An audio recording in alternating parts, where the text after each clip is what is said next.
Joaquim José da Silva Xavier, conhecido por Tiradentes, nasceu na fazenda do Pombal, entre a vila de São José, hoje Tiradentes, e São João del Rei, Minas Gerais. Era filho do português Domingos da Silva Santos, proprietário rural, que se dedicava à mineração, e da brasileira Maria Antônia da Encarnação Xavier. Era o quarto filho entre 7 irmãos. Batizou-se no dia 12 de novembro de 1746. Aprendeu as primeiras letras com o irmão mais velho, e não fez os estudos regulares. Com 9 anos ficou órfão de mãe e aos 11, de pai. Foi criado na casa do padrinho, o cirurgião Sebastião Ferreira Leite, que lhe ensinou noções práticas de odontologia. Tornou-se sócio de uma botica de assistência à pobreza na Ponte do Rosário, em Vila Rica, e se dedicou também às práticas farmacêuticas e ao exercício da profissão de dentista, o que lhe rendeu o apelido de Tiradentes. Ainda jovem, Tiradentes foi tropeiro e mascate. Trabalhou no transporte de mercadorias entre Minas Gerais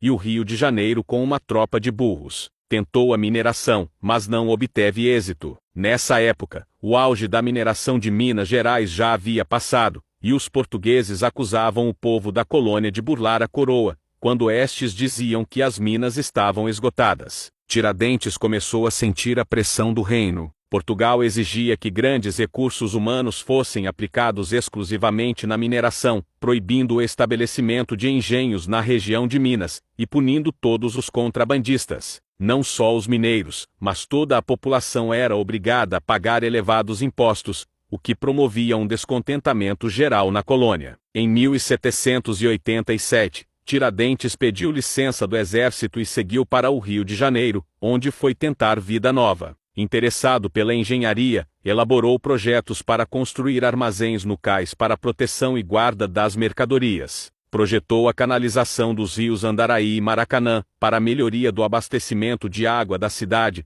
e aguardava a liberação do financiamento. Tiradentes permaneceu 1 ano na capital. Nessa época, já pregava a liberdade da colônia. Em setembro de 1788, procurou o filho do capitão-mor de Vila Rica, José Álvares Mequinho, que chegara recentemente da Europa, e também alimentava os sonhos da independência. Em dezembro de 1788, terminada a licença, Tiradentes foi requisitado para acompanhar a Minas Gerais. É família do novo governador da colônia, Luiz Antônio Furtado de Mendonça, o Visconde de Barbacena. O Visconde estava trazendo a incumbência de decretar a derrama, ou seja, a cobrança de todos os impostos atrasados, motivo que intensificou ainda mais o sonho de liberdade. Tiradentes passou a fazer propaganda, em Vila Rica e em seus arredores, a favor da independência do Brasil. A primeira reunião dos conspiradores ocorreu na casa do tenente-coronel Francisco de Paula Freire. A eles uniram o padre Carlos Correia de Toledo e Melo, vigário de São João del Rei, homem rico e influente, e pessoas de certa projeção social, como Cláudio Manuel da Costa,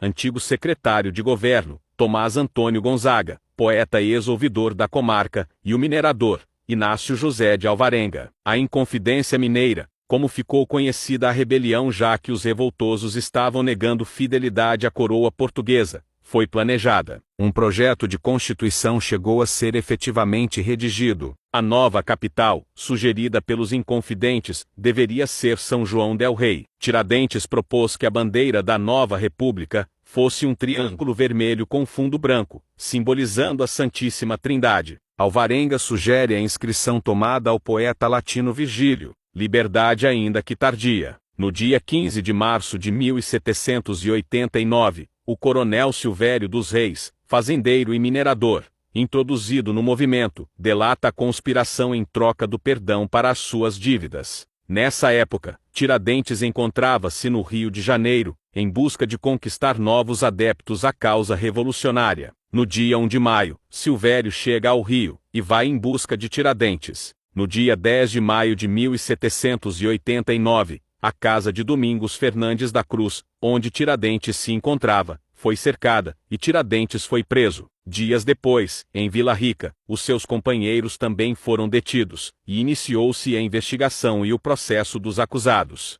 No dia 4 de julho, Cláudio Manuel da Costa foi encontrado enforcado na cela. No dia 22 de maio, na primeira audiência da devassa, Tiradentes foi interrogado. No dia 18 de janeiro de 1790, diante do quarto interrogatório, Tiradentes confessa a conspiração e assume toda a responsabilidade, como comprovam as atas do processo. No dia 19 de abril de 1792, os inconfidentes receberam as suas penas, 11 condenações à morte, 5 a degredo perpétuo, e várias condenações à prisão. Todos perderam os seus bens. No dia 20 de abril de 1792, a Rainha Maria concede a comutação da pena de enforcamento para a prisão perpétua àqueles indiciados, exceto a Tiradentes, que seria enforcado, decapitado e esquartejado. Tiradentes foi enforcado no Largo da Lampadosa, atual Praça Tiradentes, no Rio de Janeiro, no dia 21 de abril de 1792. O seu corpo foi esquartejado, a sua cabeça exposta em Vila Rica,